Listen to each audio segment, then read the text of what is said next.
Di pertengahan bulan Juni, Sasha merasa bosan dan memutuskan untuk kembali ke Moskow.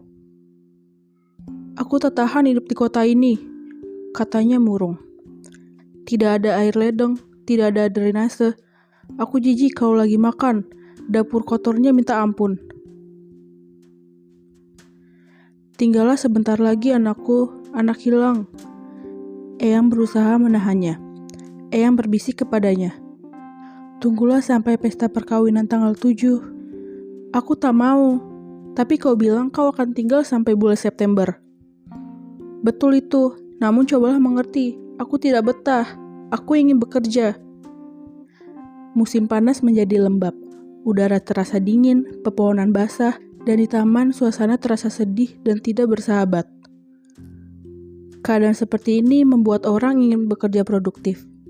Dari ruangan di lantai bawah dan tingkat atas, terdengar suara perempuan-perempuan asing, juga suara ketuk-ketuk mesin jahit Eyang.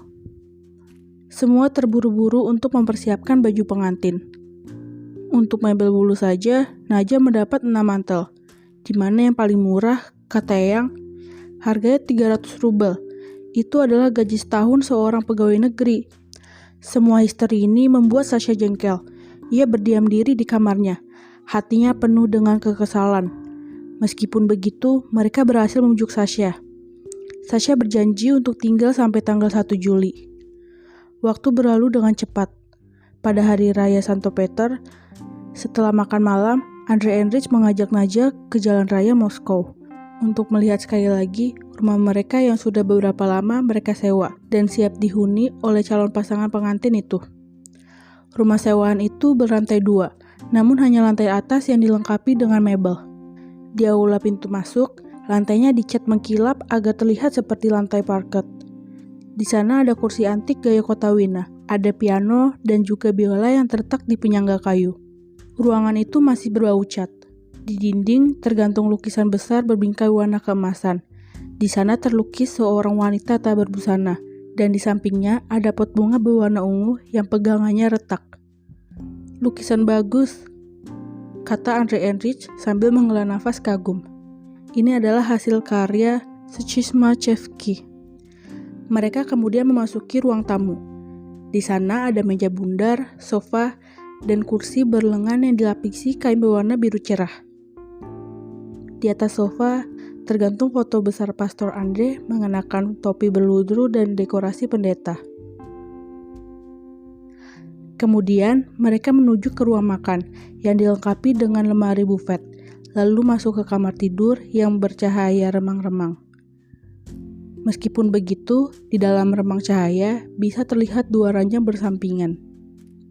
Sepertinya kamar itu dirancang seakan di sana tidak akan ada apapun kecuali kebahagiaan. Andre Enrich membimbing Naja dari satu ruangan ke ruangan lain, sembari tangannya tak pernah lepas dari pinggul Naja. Tetapi gadis itu terasa lesu dan dia dihantui oleh rasa bersalah.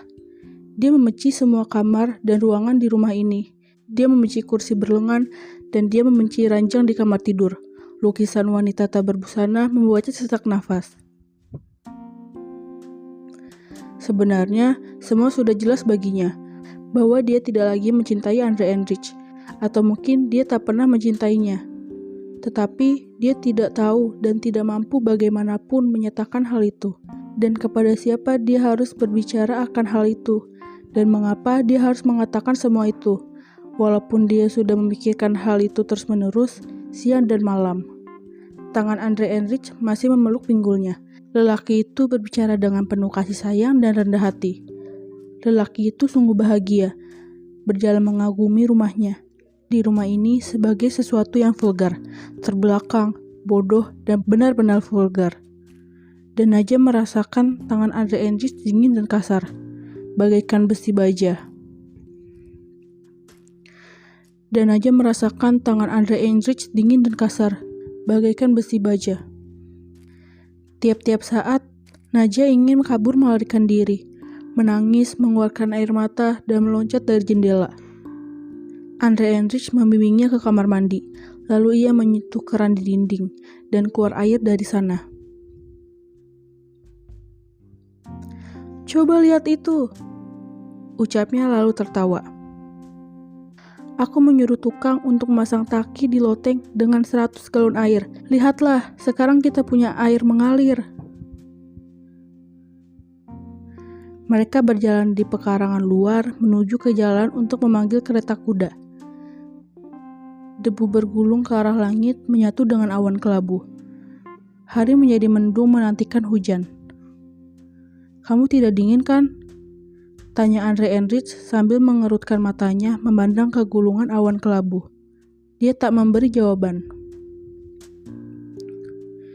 Ingatkah kau kemarin waktu Sasha menyindir bahwa aku tak punya kerjaan? Ujar Andre Enrich setelah hening beberapa saat. Ya, memang. Iya benar sekali. Aku tidak ada pekerjaan dan aku tidak tahu harus bekerja apa.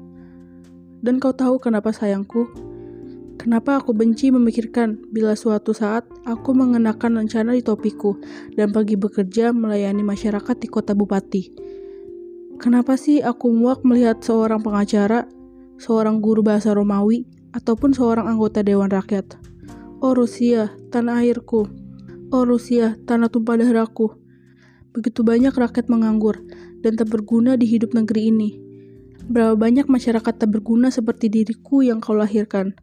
Wahai Ibu Pertiwi.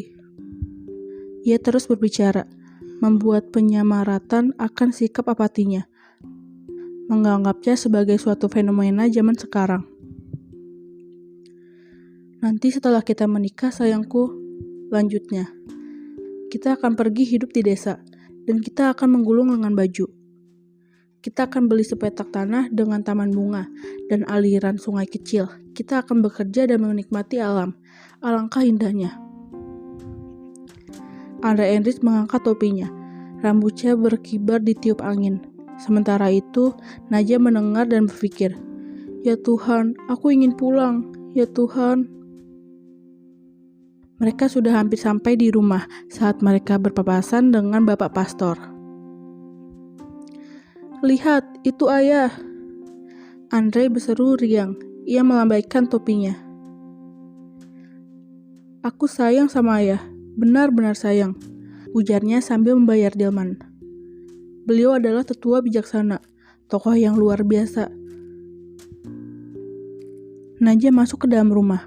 Perasaannya tidak enak dan ia kesal karena ingat bahwa para tamu akan berkunjung di sore hari dan ia harus melayani mereka.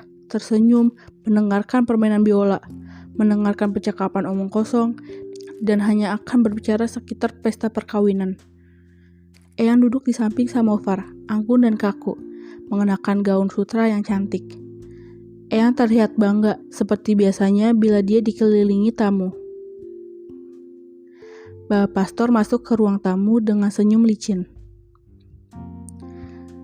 "Saya senang dan merasa bersyukur melihat Anda dalam kondisi sehat," sapanya kepada Eyang.